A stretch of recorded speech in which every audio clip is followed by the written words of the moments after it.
श्री राम जन्मभूमि की, काशी विश्वनाथ की, काशी विश्वनाथ की, श्री कृष्ण जन्मभूमि की, भारत माता की।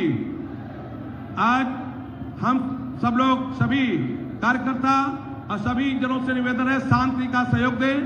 हमारे इस नैमिष और मिश्रिक महर्षि दधीच की पावन धरती के ऊपर उत्तर प्रदेश के यशस्वी तपस्वी कर्मठ मुख्यमंत्री माननीय योगी आदित्यनाथ जी आज मंच पर हैं। मैं उनका हृदय की गहराइयों से स्वागत करता हूं। अब मैं भारतीय जनता पार्टी के यशस्वी जिलाध्यक्ष श्री राजेश शुक्ला जी, यहाँ के लोकप्रिय जनप्रिय सांसद माननीय अशोक रावत जी से मैं अनुरोध करूंगा। साथ ही क्षेत्रीय अध्यक्ष आदरणीय कमलेश मिश्रा जी से निवेदन है कि पूज्य योगी आदित्यनाथ जी को स्मृति चिन्ह देकर के स्वागत करें। नीरज वर्मा जी और रामकृष्ण भार्गव यहाँ के जो विधायक हैं, बोली भारत माता की, भारत माता की, भारत माता की। सभी लोग मंच पर अपना स्थान ग्रहण करें। ये भारत माता की, भारत माता की। हमारे क्षेत्रीय अध्यक्ष आदरणीय कमलेश मिश्रा जी, यहाँ के क्षेत्रीय विधायक रामकृष्ण भार्गव जी, सभी ने स्वागत किया। बोलिए भारत माता की। सभी शांतिप्रिय तरीके से अपना स्थान ग्रहण कर लें। तीर्थ वर नैमिष विख्याता अति पुनीत साधक शिवदाता इस महर्षि दधीच, जिन्होंने राष्ट्र के कल्याण के लिए अपनी हड्डियां दान बुला ली। मैं सीधे जिलाध्यक्ष जी को आमंत्रित करता हूं, सीतापुर जिला के जिलाध्यक्ष आदरणीय राजेश शुक्ला जी आए और माननीय मुख्यमंत्री योगी आदित्यनाथ जी का स्वागत भाषण करें। श्री राजेश शुक्ला। आज 88,000 ऋषियों की तपोस्थली पे और महर्षि दधीच की धरती पे अपने यशस्वी मुख्यमंत्री महोदय जी का मैं स्वागत करता हूं, अभिनंदन करता हूं, उनके चरणों में प्रणाम करता हूं कि आज पूरे उत्तर प्रदेश विकास के रास्ते पे है और सनातन की धर्म ध्वजा फहरा रही है। मैं आदरणीय मुख्यमंत्री जी का अभिनंदन करता हूं, वंदन करता हूं, उनके चरणों में प्रणाम करता हूं। धन्यवाद। बहुत बहुत स्वागत, धन्यवाद। अब भारत माता की। इस 153 मिश्रिक विधानसभा क्षेत्र के बहुत ही सरल, विनम्र, लोकप्रिय विधायक माननीय रामकृष्ण भार्गव जी से मैं अनुरोध करूंगा आए और आज के अवसर पर माननीय मुख्यमंत्री जी का स्वागत करें। 2 मिनट में बात। आज ये मिश्रिक महर्षि दधीच की धरती, नैमिष की धरती पर आदरणीय योगी आदित्यनाथ जी, हमारे लोकप्रिय मुख्यमंत्री, जिन्होंने हमें नैमिष के लिए सीतापुर को जगाने का काम किया है। आज माननीय मुख्यमंत्री जी ने हमें विकास परिषद दे करके और नैमिष 88,000 ऋषियों की तपस्वी को जगाने का काम किया है। आप सबकी तरफ से स्वागत है, अभिनंदन है। एक बार जोरदार तालियों से स्वागत करिए। आज माननीय जब मोदी जी दिल्ली से चलते हैं सीतापुर के लिए, माननीय अमित शाह जी जब सीतापुर के लिए चलते हैं तो नैमिष का नाम लेकर यहाँ पर उतरते हैं और उनके आशीर्वाद से हम सब फलीभूत हुए हैं। और उत्तर प्रदेश में माननीय मुख्यमंत्री जी ने जब तक सत्ता संभाली, मेरे यहाँ 5-5, 6-6 बार जब सोचते हैं अयोध्या के बाद नैमिष का विकास सबसे ज्यादा पूरा हो रहा है। मुझे कुछ नहीं मांगना, जो हम लोग मन में सोच लेते हैं वो माननीय मुख्यमंत्री जी देने का काम करते हैं। नैमिष के विकास के लिए हमारा परिक्रमा मार्ग हो 88,000, 84,000 सब देने का काम किया। मैं इस धरती की तरफ से आपका स्वागत, वंदन, अभिनंदन करता हूं। धन्यवाद। जय हिंद, जय भारत। बहुत बहुत धन्यवाद। हमारे बीच में जिनको आप पार्लियामेंट पहुंचाए से लोकप्रिय सांसद माननीय अशोक राव जी से निवेदन है कि आए और अपना उद्बोधन दें। स्वागत करें माननीय अशोक राव जी। आज हमारे इस मिश्रिक लोकसभा में हो रही जनसभा में मुख्य अतिथि मंच पर विराजमान पूज्य आदरणीय श्री योगी आदित्यनाथ जी मंच पर मंचासीन है, उनका स्वागत, वंदन, अभिनंदन। साथ ही मंच पर विराजमान हमारे क्षेत्रीय अध्यक्ष आदरणीय श्री कमलेश मिश्रा जी, साथ ही मंच पर विराजमान हमारे जिले के अध्यक्ष आदरणीय राजेश शुक्ला जी, साथ ही मंच पर विराजमान हमारे सभी विधायकगण, यहाँ के विधायक आदरणीय रामकृष्ण भार्गव जी, साथ ही मंच पर विराजमान आदरणीय हमारे महंत विद्या चेतन जी, आदरणीय हमारे संतोष दास जी महाराज जी, आदरणीय हमारे नारायण दास जी महाराज जी, साथ ही में देवेंद्रानंद सरस्वती महाराज जी, सभी के चरणों में शीश नमन करता हूँ। और यहाँ पर आए हुई जनता जनार्दन के बड़े बुजुर्गों के चरणों में शीश नमन करते हुए सभी का वंदन अभिनंदन करता हूं। पत्रकार बंधुओं का भी वंदन अभिनंदन करता हूं। साथियों, आप सबका आशीर्वाद मुझे पूर्व में प्राप्त होता रहा है और आज फिर मैं आप सबके बीच में आया हूं, निवेदन करने आया हूं कि आने वाली 13 तारीख को कमल के सामने वाली बटन दबा करके मुझे अपना आशीर्वाद दें और पुनः लोकसभा भेज करके माननीय महाराज जी की और माननीय मोदी जी के सेवा में भेजने का काम करें। साथियों, आप सब लोग जानते हैं नैमिष के लिए माननीय महाराज जी ने बहुत कुछ किया है और नैमिष विकास परिषद जिसकी बहुत दिनों से मांग होती चली आ रही थी, आज ये मिश्रिक की धरती और नैमिष की धरती 84 कोसी परिक्रमा विकसित रूप में डेवलप होने जा रही है। साथियों, इसके लिए हम सब महाराज जी को बहुत बहुत धन्यवाद देते हैं। मिश्रिक के सभी साथियों से मैं कहूंगा जोरदार ताली बजा करके माननीय महाराज जी का अभिवादन करें। साथियों, माननीय महाराज जी का वंदन अभिनंदन करते हुए पुनः आपसे निवेदन करते हुए 13 तारीख को मतदान करके अपना आशीर्वाद दें और अपनी सेवा का मौका पुनः मुझे प्रदान करें। जय हिंद, जय भारत, भारत माता की, भारत माता की। एक बार फिर जोर से बोलिए, एक बार फिर, दोनों हाथ उठा के एक बार फिर, एक बार फिर, अब की बार जो राम को लाए हैं हम उनको लाएंगे और देश में फिर भगवान लहराएंगे। बोले सियावर रामचंद्र की। धन्यवाद साथियों। बहुत बहुत धन्यवाद माननीय सांसद जी। अब आप जिनको बहुत देरी से इंतजार कर रहे थे, उत्तर प्रदेश के यशस्वी और तपस्वी लोकप्रिय, भारत के सबसे लोकप्रिय मुख्यमंत्री माननीय योगी आदित्यनाथ जी से मैं अनुरोध करूंगा कि आज महाराज की धरती पर हम सबका आशीर्वाद देने कृपा करें। भारत माता की, भारत माता की, भारत माता की। वंदे वंदे वंदे। तीर्थ वर नेमिष विख्याता अति पुनीत साधक सिद्धिदाता। जिस नैमिषारण्य के बारे में रामचरितमानस ने ये पवित्र पंक्तियां लिखी हैं, ऐसे नैमिष की धरा को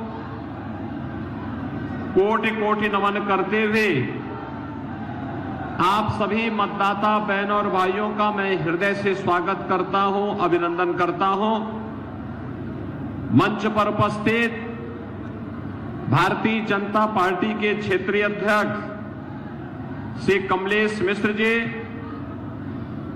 जिलाध्यक्ष श्री राजेश शुक्ला जी, भारतीय जनता पार्टी के लोकसभा मिश्रिक क्षेत्र से प्रत्याशी श्री अशोक रावत जी, हमारे लोकप्रिय विधायकगण श्री रामकृष्ण भार्गव जी, आशीष सिंह आसू जी, श्रीमती अलकार कुवंशी जी, श्री पवन सिंह चौहान जी, जिला पंचायत अध्यक्ष श्रीमती सरदार सागर जी, प्रवासी विधायक श्री श्याम धनी राही जी, आज के इस कार्यक्रम में उपस्थित पूज्य संत स्वामी विद्या चैतन्य जी, स्वामी देवेंद्रानंद सरस्वती जी, महंत नारायण दास जी, महंत संतोष दास जी, अन्य सभी पूज्य संतजन, भारतीय जनता पार्टी के सभी पदाधिकारीगण और भारी संख्या में उपस्थित मिश्रिक लोकसभा क्षेत्र से जुड़े हुए सभी बहनों और भाइयों, आज मुझे एक बार फिर से भारत की सनातन आस्था का प्रतीक, भारत के वैदिक ज्ञान की परंपरा को धरोहर के रूप में हम सबको प्रदान करने वाली पावन धरा मां ललिता के इस पावन भूमि पर, जिसे महर्षि दधीचि ने अपनी हड्डियां दान करके दैवीय शक्तियों की विजय के संकल्प की भूमि में के रूप में आगे बढ़ाया था, ऐसी पावन धरा नेमी सारण्य को मैं नमन करते हुए आप सबका हृदय से अभिनंदन करता हूं।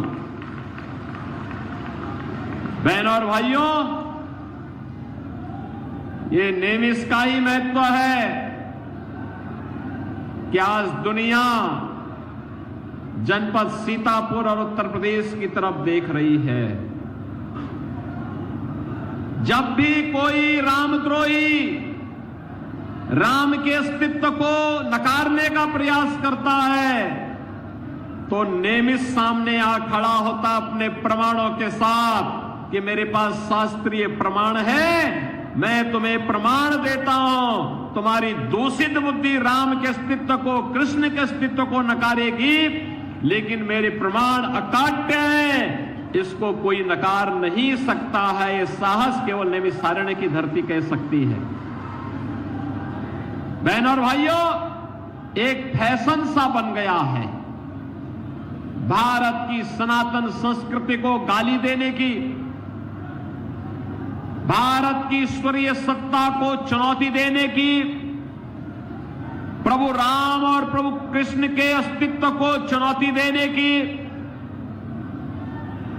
और इसके बारे में तो मैं केवल यही कहूंगा कि विनाश काले विपरीत बुद्धि, जब किसी की बुद्धि विपरीत होती है तो प्रभु सत्ता को चुनौती देता है, सनातन धर्म को गाली देता है और आपकी आस्था के साथ खिलवाड़ करता है। इन्हें नहीं मालूम ये हिंदुस्तान है, यहां की ऋषि परंपरा केवल यज्ञ हवन तक ही अपने आप को सीमित नहीं करती थी, केवल अपना व्यक्तिगत आध्यात्मिक साधना तक ही सीमित नहीं रहती थी। शांति काल है तो शास्त्र का चिंतन करता रहा है, और विपत्ति काल रहा है तो शस्त्र का संधान भी करता रहा है। शस्त्र और शास्त्र की भूमिका बेहतरीन समन्वय है हमारा नैमिषारण्य, जहां के ऋषियों की अस्थियों ने भी देवताओं के लिए शस्त्र का संधान बना करने का काम किया था। तो बहनों और भाइयों, ये सनातन विरोधी, ये प्रभु राम और प्रभु श्री कृष्ण की सत्ता को चुनौती देने वाले कहां ठहर पाएंगे। आज अपनी हार को सुनिश्चित देख करके ये फिर से राम के अस्तित्व को चुनौती देने लग गए हैं। क्या आप इसको स्वीकार करेंगे? क्या प्रभु राम के अस्तित्व को चुनौती देने वालों को स्वीकार करेगा क्या भारत? और बहनों और भाइयों, मैं इसीलिए आज आपके पास आया हूं आपसे कहने के लिए, नैमिषारण्य के विकास के लिए भारतीय जनता पार्टी की डबल इंजन सरकार ने विकास के जो कार्य प्रारंभ किए हैं, आज आप देख रहे होंगे जैसे एक नई अयोध्या नजर आ रही है, ऐसे ही एक नया नैमिषारण्य हम सबको दिखाई देने लग गया है। और अभी तो ये शुरुआत भर भी है। अभी तो हम यहाँ की वायु सेवा प्रारंभ करने जा रहे हैं, हेलीकॉप्टर की सेवा यहाँ प्रारंभ करने जा रहे हैं, यहाँ 4 लेन की कनेक्टिविटी देने जा रहे हैं, यहाँ पर इलेक्ट्रिक बस सेवा प्रारंभ होने जा रही है। यहां पे तमाम यात्री विश्रामालय बनने वाले हैं। जैसे अयोध्या में भव्य राम मंदिर के निर्माण के साथ साथ आज वहां सड़कों के चौड़ीकरण का कार्य हुआ है। काशी में काशी विश्वनाथ धाम बना है। मां विंध्यवासिनी धाम का निर्माण इतनी भव्यता के साथ हुआ है। ऐसे ही मां ललिता के धाम को भी पुनरुद्धार और उसके सुंदरीकरण के बड़े कार्यक्रम को लेकर के सरकार कार्य कर रही है। जिस दिन ये कार्य मूर्त रूप से जमीनी धरातल पर उतर आएगा, बहन और भाइयों, यहां के हजारों नौजवानों को, यहां के व्यापारियों को, हजारों नौजवान और व्यापारियों को यहां पर एक नया रोजगार का सृजन होगा। अपने आप में लाखों लोगों को अपने आप में यहां आमंत्रित करने का माध्यम नैमिषारण्य बन जाएगा। और बहनों और भाइयों, यह कार्य केवल वही कर सकता है जो प्रभु की सत्ता पर विश्वास करता हो, राम का भक्त हो, कृष्ण का भक्त हो, भारत भक्त हो, राष्ट्र भक्त हो, वही ये काम करेगा।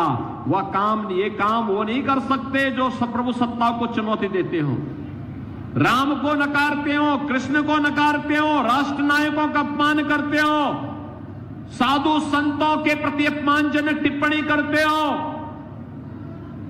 राम भक्तों पर गोली चलाते हो और आतंकवादियों के मुकदमे को जो वापस लेते हो, वे लोग ये काम नहीं कर सकते। ये काम तो केवल राम भक्त ही कर सकते हैं और वह काम केवल भारतीय जनता पार्टी ही कर सकती है। और यही कहने के लिए बहनों और भाइयों, आज मैं आपके बीच आया हूं। आपने देखा होगा बदलते हुए भारत को मोदी जी के नेतृत्व में आज एक नया भारत का दर्शन पूरा देश कर रहा है। और बहनों और भाइयों, आज तीसरे चरण का मतदान भी हो रहा है। 2 चरण में पहले संपन्न हो चुके हैं। 2 चरण में 191 सीटों पर चुनाव हुआ। तीसरे चरण में 94 सीटों पर फिर से चुनाव हो रहे हैं। यानी आज के बाद आधा चुनाव संपन्न हो चुका होगा। आधा चुनाव संपन्न होने का मतलब जो दुनिया देश की आवाज है, फिर एक बार 400 पार, फिर एक बार, फिर एक बार। ये जो 400 पार का जो लक्ष्य है बहनों और भाइयों, यह नजदीक आ चुका है। और इसके लिए आप सबको लगना पड़ेगा। एक एक सीट का हिसाब रखना पड़ेगा। और तब फिर एक बार मोदी सरकार भी आएगी और अब की बार 400 पार का लक्ष्य भी पूरा होगा।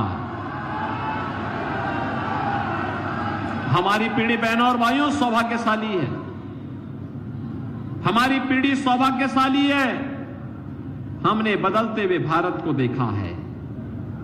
आप कह सकते हैं, वर्तमान पीढ़ी कह सकती है, वर्तमान नौजवान कह सकता है, वर्तमान नागरिक कह सकता है, हमारे ऋषि मुनियों को, संतों को, साधु संतों को, जिन्हें इस लोक में अपने भक्तों को और परलोक में अपनी गुरु परंपरा को जवाब देना होगा। वे कह सकते हैं कि हमने वह काल देखा है जब प्रभु राम अयोध्या में विराजमान हुए हैं, जिसके लिए पीढ़ियां खप गई, लेकिन हमने अयोध्या में वह दिन देखे हैं।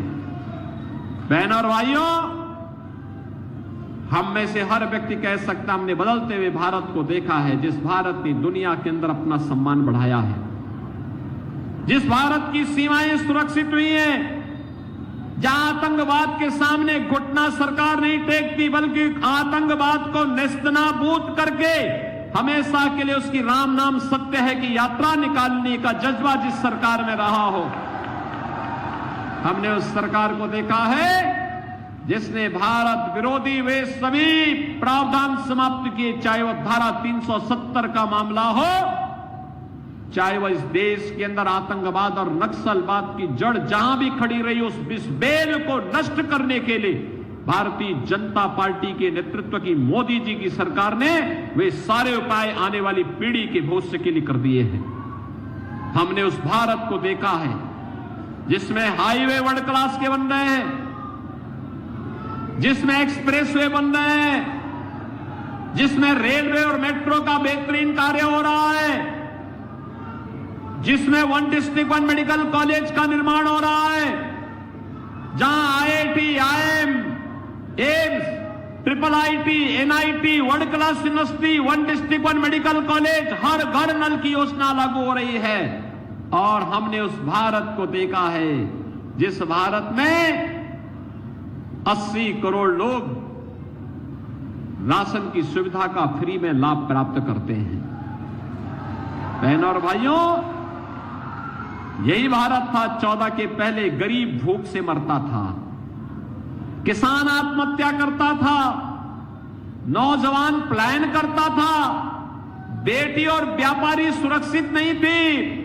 2014 के बाद मोदी जी के नेतृत्व में कितना परिवर्तन हुआ है। 80 करोड़ लोग फ्री में राशन की सुविधा का लाभ प्राप्त कर रहे हैं। 60 करोड़ लोगों को आयुष्मान भारत में 5 लाख रुपए की स्वास्थ्य बीमा का कार्ड मिल चुका है। हर साल 5 लाख रुपए की फ्री में दवा करा सकते हैं। और बहनों और भाइयों, 50 करोड़ गरीबों के लिए जनधन अकाउंट खुल गए। पैसा दिल्ली या लखनऊ से जो आएगा सीधे उसके खाते में जाएगा, बीच में कोई मध्यस्थ नहीं रहेगा। गरीब का पैसा गरीब के पास जाएगा। बहनों और भाइयों, 12 करोड़ किसान सम्मान निधि का लाभ प्राप्त कर रहा है। 12 करोड़ घरों में शौचालय बन गए। और सर्वाधिक शौचालय बनने वाले जनपदों में से आपका सीतापुर है, जहां की गरीबों का सर्वाधिक शौचालय बने। 10 करोड़ गरीबों के घर में उज्ज्वला योजना का सिलेंडर पहुंच गया है। सर्वाधिक सिलेंडर आपके सीतापुर जनपद में आए हैं। 4 करोड़ घर बन गए, जिनमें से 2 लाख घर तो केवल आपके सीतापुर जनपद को मिले हैं। बहनों और भाइयों, मैं इसीलिए आपके पास आया आपसे कहने के लिए, मोदी जी ने कहा है जितने लोग बचे हैं, जिनके घर में सिलेंडर नहीं, उनको आश्वस्त कर दो कि इसके बाद चुनाव के बाद उनको 100%, जिनके पास घर अभी भी नहीं मिल पाया है उसको घर मिलेगा। राशन की सुविधा आगे भी 5 वर्ष तक निरंतर जारी रहेगी। मोदी जी ने इन सभी चीजों के लिए आपको आश्वस्त कर दिया है। और इसलिए बहनों और भाइयों, आज मैं आपके पास आया हूं। ये परिवर्तन तब आया है जब आपका एक वोट मोदी जी के समर्थन में कमल चुनाव चिन्ह पर गया है। जब यही वोट कांग्रेस के हाथ पर जाता था, समाजवादी पार्टी की साइकिल पर जाता था, तो अयोध्या में राम जन्मभूमि पर आतंकी हमला होता था, काशी में संकट मोचन मंदिर पर हमला होता था। आज देखो मंगलवार का दिन है और संकट मोचन मंदिर पर इन लोगों ने समाजवादी पार्टी की सरकार के समय में आतंकी हमला करवाया था। तब बहनों और भाइयों, रामपुर में सीआरपीएफ कैंप पे हमला हुआ था। अयोध्या, लखनऊ, वाराणसी की कचहरियों पर हमला हुआ था। ये तो मुलायम सिंह जी की समाजवादी पार्टी की सरकार के समय। और बहनों और भाइयों, उसके बाद जब अखिलेश यादव आए तो इन्होंने उन आतंकवादियों के मुकदमों को वापस लेने का कुत्सित प्रयास किया था। यानी हिंदुओं पे झूठे मुकदमे, राम भक्तों पर झूठे मुकदमे और आतंकवादियों के मुकदमों को ये वापस लेते थे। तनिक भी शर्म नहीं आती थी इन लोगों पर, तनिक भी शर्म नहीं आती थी इन लोगों को। और यही कहने के लिए हम लोग आए हैं, जो आतंकवाद के समर्थक हो, राम के द्रोही हो, वे जो माफियाओं और अपराधियों को शागिर्द हो। आपने देखा होगा परम राम भक्त, प्रदेश के विकास के लिए अहर्निश प्रयास करने वाले कल्याण सिंह जी की मृत्यु हुई। समाजवादी पार्टी ने एक भी शब्द संवेदना के नहीं व्यक्त किए। लेकिन बहनों और भाइयों, अभी एक माफिया की मौत हुई थी। उस माफिया के मरने पर फतिया पड़ने के लिए समाजवादी पार्टी के लोग उसके घर में गए थे। ये राम भक्तों के विरोधी है, ये माफियाओं के समर्थक हैं, ये राम भक्तों पर गोली चलाते हैं और आतंकवादियों के मुकदमों को वापस लेते हैं, इन लोगों से बदला लेने का समय है ये महापर्व चुनाव। अपना एक एक वोट ऐसा ठोकिए, ऐसा लगाइए कि ये आतंकवाद समर्थक हमेशा के लिए भारत की चुनाव की प्रक्रिया से गायब हो जाए, वो आपके चुनाव से लड़ने का हिम्मत ही न करने पाए। सहमत हैं? सहमत हैं? बहनों और भाइयों, ये चुनाव केवल चुनाव नहीं है, ये चुनाव है नए भारत को आत्मनिर्भर और विकसित भारत बनाने का। आत्मनिर्भर और विकसित भारत बनाएंगे। आत्मनिर्भर भारत का मतलब हर नौजवान आत्मनिर्भर, उसके हाथ को रोजगार होगा, हर व्यापारी आत्मनिर्भर, हर महिला आत्मनिर्भर, हर अन्नदाता किसान आत्मनिर्भर। और आत्मनिर्भरता के इस लक्ष्य को प्राप्त करने के लिए बहनों और भाइयों, मोदी जी का तीसरी बार प्रधानमंत्री बनना आवश्यक है। सहमत हैं? और मोदी जी को प्रधानमंत्री तीसरी बार बनाना है और अब की बार 400 पार का लक्ष्य प्राप्त करना है, तो बहनों और भाइयों, अशोक रावत को यहां से भारी बहुमत से विजयी बना के भेजना होगा। एक कांग्रेस और सपा का गठबंधन के जो प्रत्याशी हैं, इनकी जमानत जब्त करेंगे ना? सहमत हैं? करेंगे तो कमल चुनाव चिन्ह पर आपको वोट देना होगा। सहमत है ना? दूसरा, घर घर में मोदी जी का संदेश पहुंचाना होगा। और पहुंचाना क्या होगा? विकसित भारत के लिए, आस्था का सम्मान करने के लिए, गरीब कल्याण के लिए, सुरक्षा और समृद्धि के लिए कमल आवश्यक है। कमल चुनाव चिन्ह आवश्यक है। बोलेंगे ना? पहुंचाएंगे? तो फिर आप सब मेरे साथ बोलेंगे, भारत माता की, भारत माता की, भारत माता की।